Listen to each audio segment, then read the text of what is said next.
It's a Friday, and 8th of January. It's the 8th day of the month. Oh my goodness. How's it been for you? How are you holding up? How are you doing? How is everything moving?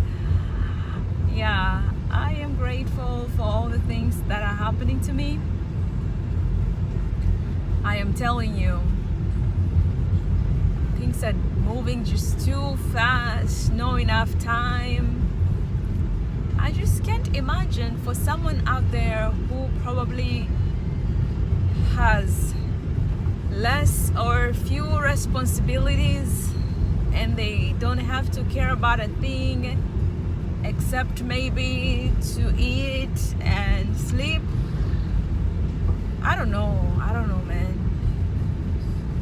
I have no idea. Like,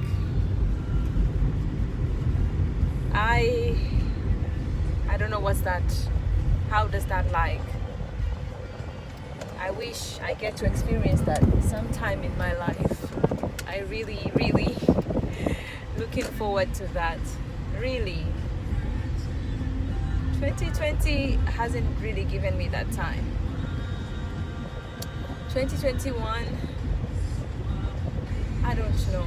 I really hope that I can have the time to unwind and just chillax, waking up and not thinking about, so many to do things or very huge tasks that require decision or, action, appearing, attending to, responding to.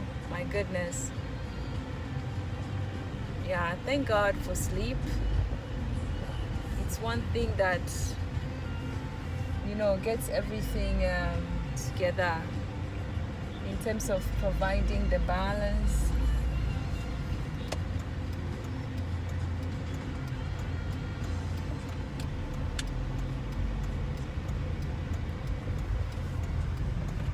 Getting the opportunity to sleep, that's like, it's everything, it's goals.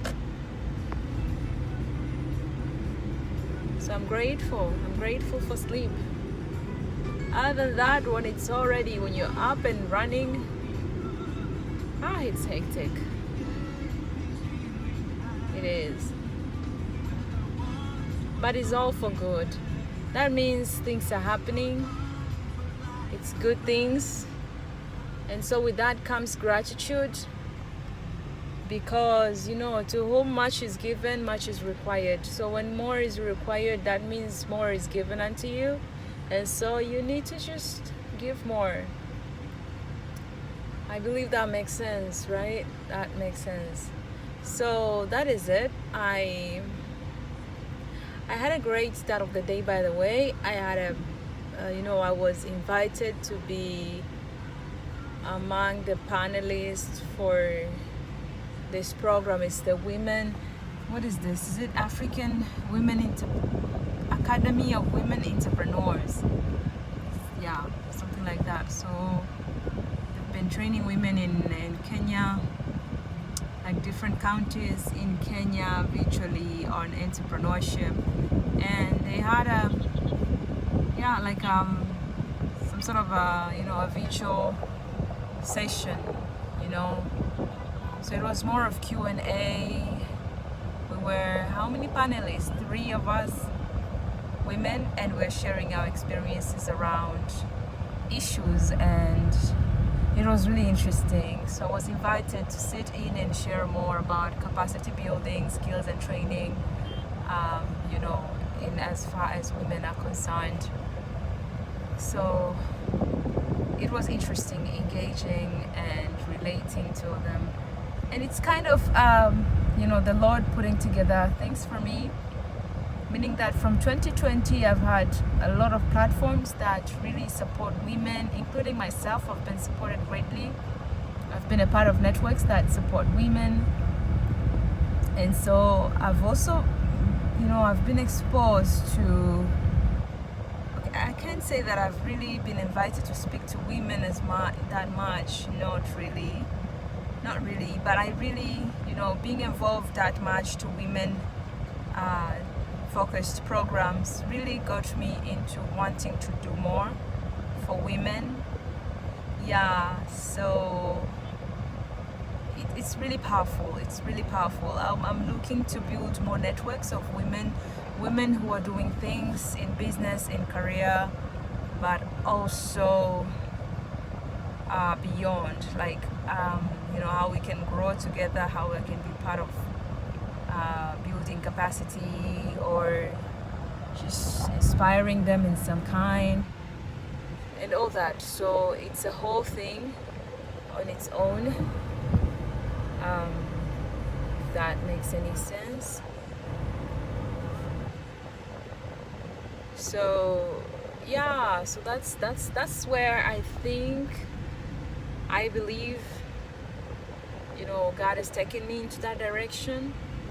And so I am just taking advantage of all this knowledge, networks that are coming with that. And I think there's a role to play. There is so much to do in terms of empowering women, because they hold a critical part in our communities and societies. And I've seen a lot of powerful women surrounding me, like my mom, my sister, my sisters, and friends, and things like that. So I've seen them, my relatives who are women, aunties and all. Like, I've seen how vulnerable they are, at the same time so powerful they are. But it's like there's always a sacrifice in terms of unleashing their potential. They have to trade off unleashing their potential and be the best that they're created to be, at the expense of probably taking care of their homes or their children and things like that, or relationships, marriage. And in the midst of that, they completely forget who they are or who they are created to be. And some of them grow up, the children have grown. Like my mom, she raised us, the four of us. We are grown up, we are having our own careers.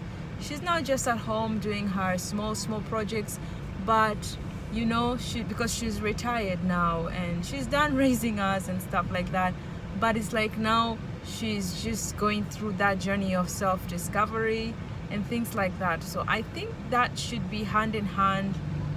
It shouldn't be at the end of the career journey, but it should be probably at the beginning, and it should go together with raising family and things like that. So it's also hard to do that in the midst of it. Like I watch my sister raising children, I see my friends raising children, and there's a lot of sacrifices to make, because actually it's the mother who is not even responsible for that. I mean, a mom who has given birth to a child will not just sit and like give up her role to bond with the child for any other thing. They're already doing their best, but it's that connection that is there, and that is their nature to nurture, if that makes sense. So they cannot forgo that. Even if they have everything that is favorable, they'll still feel a part of that. Even for those that have not done well in nurturing their children, perhaps because of career decisions or something, I think they still felt that connection and that sacrifice. So it's a hard thing. It's a challenging, I think, process for women, and we need to see how we can still empower one another and kind of doing seeing on how they can be supported whilst in such a situation. I don't know if that makes sense in any ways, but I think there should be ways, strategies that could still work, meaning that they don't lose it, they don't lose their calling, they don't lose their their capabilities, they don't sacrifice too much, because There is nothing as fulfilling as doing what you're created to do, being what you're skilled or trained to be, and doing what you love to do. And I believe as women, we are developed, or created rather, we are created by God to do more than just, raising children and keeping our home in order. So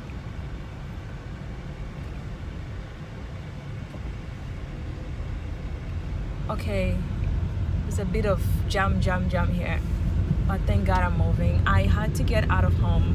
So this is a very it's a very important part for me, but also there is where I am heading, I think. Okay, not I think, that's where I'm heading, definitely. Probably in some years to come, things about starting a family and children and things like that. So I'm learning a lot from observing and interacting and dealing with women and children. And so there's more responsibility, and my heart is so attached to children as well. So I know with that comes a lot of sacrifice and investment. So I'm looking at how there can be a healthy balance, so that the households don't get to absorb women completely out of the market, out of the world, because we need women in the marketplace, we need women in the office, we need women in the places of critical decision making, in the areas where you need to make very critical decisions, where you need to make, and all those things, they need to be prepared for that. They need to be included, they need to be trained, because when women are in those places, when women are in such rooms, that's what they represent, the interests of their children, they represent the interests of their husbands, they represent the interests of the society and of the whole country.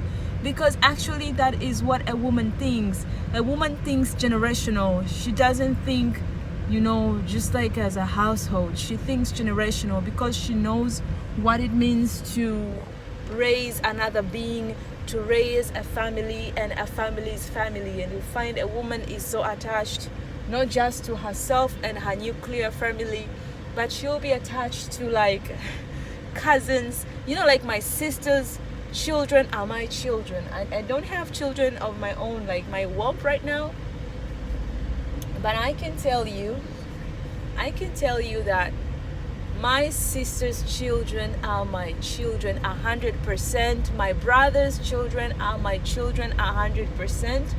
I am responsible for raising them right. I am responsible for taking good care of them, to educate them. So whatever happens to them is like, it is as if it would happen to my own children. And it doesn't just end to my sister and my brother's children. I'll tell you that every child I meet, or every child that I know, given a chance to probably mentor them, teach them, or raise them, I would do with such caring, as if they would be mine, and the consequences of their actions would definitely affect me and affect those around them, and things like that. So I am very cautious, and I believe that is probably the heart of all women, or most women. I don't know, man, I don't know, but I've seen my mother raising children who are not completely her own, like more than that. She would raise our cousins, half relatives, and she would do with a great heart, a great concern, a great love. She does that to date. She does that to date. And, she would make sure that there is no that feeling of discrimination or, favoritism. She would make sure that, by no means that is ever, seen.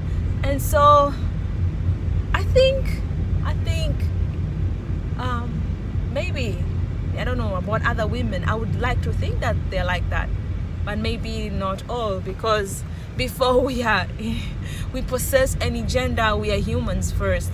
So humanity is also something else that gets to be groomed, maybe, or you're raised with that. You get to be taught, you get to be exposed, and it kinds of shapes, the person that you are gonna be.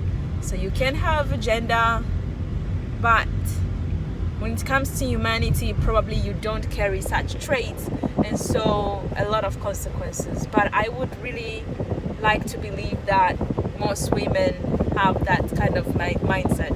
So anyways, that's my desire for women, and I never took it so positively, because probably that's how I am raised in my family, where I've never seen women being disadvantaged in my home, meaning that where we are as children, I don't know, because I don't know for adults, probably, obviously, there's so much of male dominance and tradition that has come with our families. Definitely, there are things you can never know if perhaps maybe your mother at some point is verbally abused or is being abused. It's hard to see growing up. You can only understand when you grow up. So I don't know, I've never really observed that growing up, and perhaps because you're a child and those are adult things, but in our eyes, we have been raised as children to be equal, meaning that the boys and girls, my brothers and my sisters have been raised as equal. And so you're growing up taking that advantage and thinking that that's the world, that's how the world is. In school, you're not discriminated, you are treated equally, and so you don't really see it. I went to a primary school with girls and boys. I was very friendly with everyone, but I had mostly boys for friends. Most of my friends were boys, and I had some really good girl friends. And then secondary, I went to girls' school. So again, meeting these smart, super girls, and that's all I saw. Brains, beauty, friendships, sisters. So that's all you see. So you think like that's how the world is, It's filled with smart women, privileged women, and things like that. Women who solve problems, women who share, who support one another, women who listen to each other. And so that's how I was, raised to believe. And then you come to grow and understand, when you start doing this social entrepreneurship, engage in global issues and things like that, you find a lot of advocacy for gender equality, gender issues, and then you start kind of experience them and all those, how they evolve from these in different angles, issues of gender, and now you're like, wow, there is violence, there is actually gender violence, there is actually sexual harassment, there is so and so and so, and you find out that there are women who are completely underprivileged, and no one has, no one stands for them, no one speaks for them, they literally don't have a voice. And so it gets to you, and I'm like, oh my goodness. So this, we really need to wake up and really help these women, and really help them, lift them up, and make sure that, they get what they deserve, what they meant to get, something like I got. So, yeah, and so that's actually, it's been my journey. So I'm just a learner in this process. So the more I know, the more I meet young girls, I meet women older and all, the more I understand what my mother probably went through, goes through, my aunts and things like that, women that I know. And you hear a lot of issues when you grow up. You hear a lot of issues that have to do a lot with gender discrimination, gender inequality, and you're like, oh my goodness, you know, the world is so unfair and we have to do something about it. And so I feel like I can do something about it. I feel like I can do something about it, even a little one. If I can do something for women, I will have done it for myself, for my mother, for my children, and for the world, you know. So I am doing it not just as a human being, as I was thinking, you know, like all people are equal, but I am doing it because I want to kind of,